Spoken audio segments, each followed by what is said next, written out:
Arsenicum album homeopathic औषधि कॉम्पैरेटिव मेटेरिया Medica अध्याय 167 doctor Narayan चंद्र घोष। हैजा हैजा की पहली अवस्था में आर्सेनिक बिल्कुल ही फायदा नहीं करती। यह बढ़ी हुई अवस्था के लिए ही लाभदायक है। जब तक ज्यादा मात्रा में दस्त हुआ करते हैं तब तक प्रायः इसका प्रयोग नहीं होता। इसके सिवा अन्यान्य सब लक्षण मिलने पर भी छटपटी और बेचैनी न रहने पर इसका नाम तक कभी जबान पर न लाना चाहिए। जोर की प्यास किंतु पानी थोड़ा पीना और पानी पीते ही पेट में दर्द हो जाना या तो पाखाना होना या वमन सभी उपसर्ग बढ़ जाते हैं, जिससे प्यास रहने पर भी रोगी जी भरकर पानी नहीं पी सकता। पेट में जोर की जलन होती है, दस्त चावल के धोवन की तरह हो या और किसी तरह का, उसमें मछली की सड़ान जैसी गंध रहती है। बढ़ी हुई अवस्था में जब नाड़ी बहुत जल्द दब जाती है या एकदम लोप हो जाती है अथवा सूत की तरह क्षीण हो जाती है और उसके साथ ही तेज प्यास, पानी पीते ही वमन, जीवन से निराशा, शरीर बर्फ की तरह ठंडा, पसीना, छाती और पेट में जलन, रोगी इधर-उधर करवट बदलता और छटपटाता है, एक क्षण भी स्थिर नहीं रह सकता, उस समय आर्सेनिक का प्रयोग करें, हाल की हाल फायदा होगा। हैजा में सिकेली के बाद आर्सेनिक और आर्सेनिक के बाद सिकेली ज्यादा फायदा करती है। सिकेली में देखेंगे कि अन्यान्य लक्षणों के साथ रोगी एक क्षण भी शरीर पर कपड़ा नहीं रख सकता, नंगा पड़ा रहता है, परंतु आर्सेनिक में शरीर में जलन रहने पर भी ताकत बनी रहने पर यदि जरा भी शरीर से कपड़ा सरक जाता है तो उसी समय रोगी उसे खींचकर ओढ़ लेता है। आर्सेनिक आक्षेपिक जातीय हैजा की स्पैस्मोडिक वैरायटी दवा है। इस जाति के हैजे में अकड़न, आक्षेप ही प्रधान और खतरनाक लक्षण है। पहले हाथ पैर, निम्नांग में, पीछे ऊपरी अंगों में, उदरपेशी, पीठ और छाती में अकड़न पैदा होना आरंभ हो जाता है।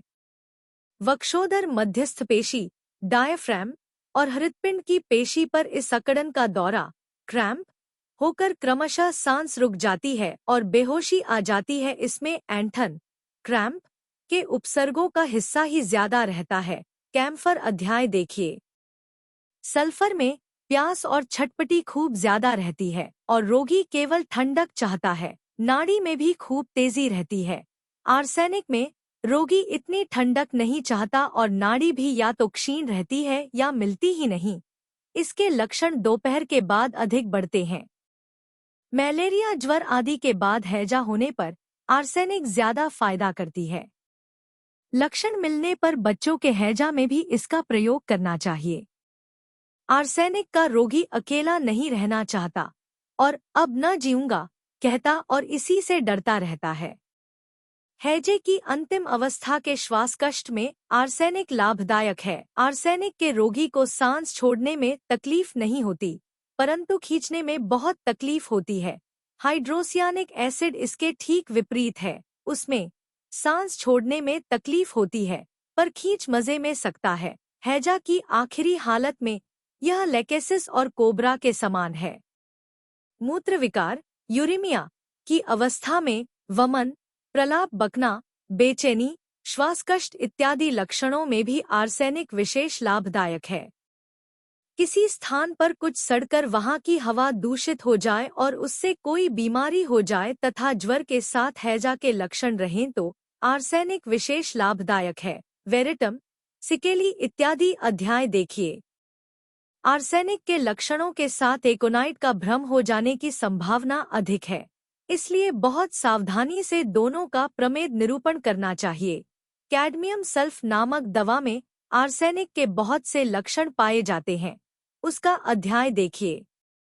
ज्वर, आर्सेनिक की कोई भी बीमारी क्यों न हो उसमें छटपटाहट और अंतर्दाह का लक्षण रहेगा ही। एकोनाइट के साथ इसके प्रभेद को हमेशा याद रखें।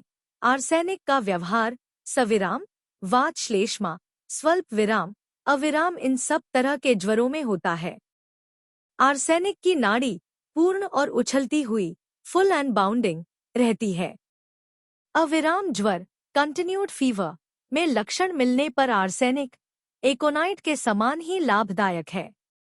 बुखार के साथ छटपटी, अंतर्दाह, बुखार बिल्कुल ही नहीं छूटना, किसी समय जरा सा घट भर जाना, उसके बाद ताप जितना ही बढ़ता जाए उतनी ही छटपटी और कमजोरी भी बढ़ती जाना, इसके बाद क्रम से विकार भाव आना, ये सब आर्सेनिक के प्रिय लक्षण हैं।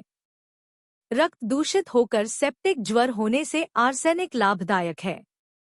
नए बुखार में शरीर में दाह, छटपटी इत्यादि लक्षण घटकर यदि रोगी में बदहवास की तरह विकार भाव आ जाए तो सल्फर उपयोगी है। सल्फर में बहुत तेज दाह रहता है, हाथ पैर और आंख मुंह सारा शरीर जलता है, आंख मुंह से आग की तरह गर्मी निकलती है, ठंडक से इसकी जलन घटती है, इसलिए इसका रोगी हाथ पैर चादर से बाहर निकाले रखता है, प्यास रह भी सकती है और नहीं भी। आर्सेनिक की सभी जलन गर्म प्रयोग से घटती हैं, केवल माथे की जलन ठंडे से घटती मालूम होती है। कूप्रम सल्फ। द्रष्टव्य, किसी रोग में यदि आर्स के लक्षण के साथ रोगी ठंडक की इच्छा करता हो तो वहां आर्स सल्फ और अगर गर्मी की इच्छा करता हो तो वहां आर्स एल्ब देना चाहिए। Subscribe please.